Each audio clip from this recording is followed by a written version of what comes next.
حیا مبارک مستور کے سامنے اپنی ریپوٹیشن کو برقرار اور بحال کرنے کے لیے بہزاد سے مدد تک لینے کو تیار ہے۔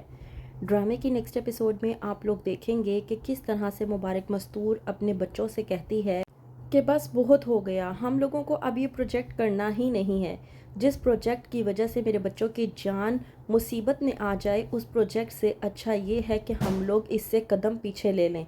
مبارک مستور جب اپنی پوری فیملی کو بلوا کر یہ فیصلہ سنا رہی ہوتی ہے تو وہیں پر حیا مبارک مستور سے کہتی ہے کہ امی جان، میں آپ سے کچھ کہنا چاہتی ہوں۔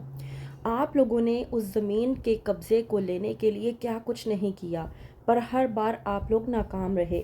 اس مسئلے پر بات کر کے بھی کوئی حل نہیں نکال سکے۔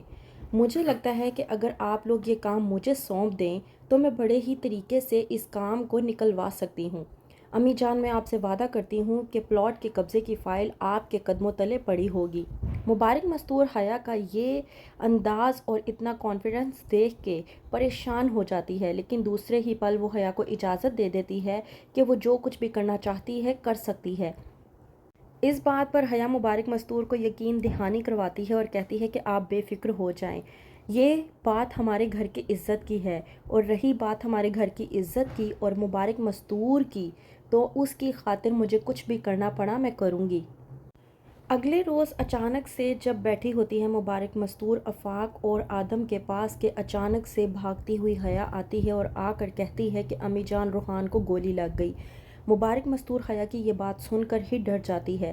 اس بات پر آفاق حیا سے کہتا ہے کہ تمہیں یہ سب کچھ کس نے بتایا؟ حیا جب بتاتی ہے کہ میں روحان سے فون پر بات کر رہی تھی اور اچانک سے فائرنگ کی آواز آئی ہے، مجھے لگتا ہے کہ کچھ گڑبڑی ہے، تو اس بات پر آفاق حیا کو تسلی دینے کی کوشش کرتا ہے اور کہتا ہے کہ فائرنگ کی آواز سنی تھی، اس کا مطلب یہ تو نہیں ہے کہ خدا نخواستہ گولی روحان کو لگ گئی ہے۔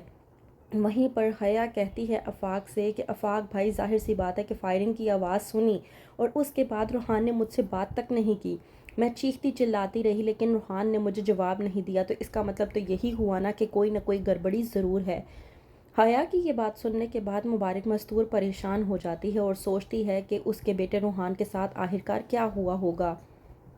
حیا کی یہ بات سننے کے بعد آفاق جاتا ہے اور روحان کو صحیح سلامت گھر واپس لے کر آتا ہے۔ روحان کو صحیح سلامت دیکھ کر حیا سکھ کا سانس لیتی ہے اور کہتی ہے روحان سے کہ تمہیں دیکھ کر مجھے سکون ملا، ورنہ میں تو یہ بات سن کر ہی ڈر گئی تھی کہ تمہیں کچھ ہو نہ گیا ہو۔ روحان حیا کی یہ بات سن کر ہی خوش ہو جاتا ہے اور اس کے اس انداز سے اور بھی زیادہ مطمئن ہو جاتا ہے کہ شاید حیا روحان سے محبت کرنے لگی ہے۔ کہتا ہے روحان حیا سے کہ مجھے آج معلوم ہوا کہ تمہارے دو روپ ہیں۔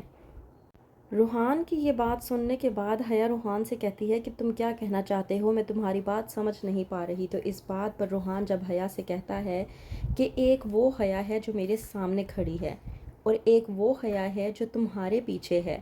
جو تمہارے پیچھے ہے اس کو میں دیکھنا بھی نہیں چاہتا، لیکن جو میرے سامنے کھڑی ہے میں اسے مسلسل دیکھنا چاہتا ہوں اور سمجھنا چاہتا ہوں۔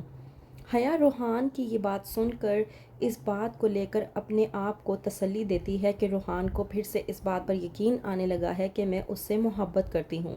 آخرکار حیا اپنے اس پلان میں کامیاب ہو جاتی ہے کہ روحان جس کے دل میں حیا کی محبت کم ہوتی جا رہی تھی، ایک بار پھر سے روحان کے دل میں اپنی محبت کو اجاگر کر کے روحان کو یہ ثابت کرنے میں کہ وہ ایک بہت ہی اچھی بیوی ہے، کامیاب ہو گئی ہے۔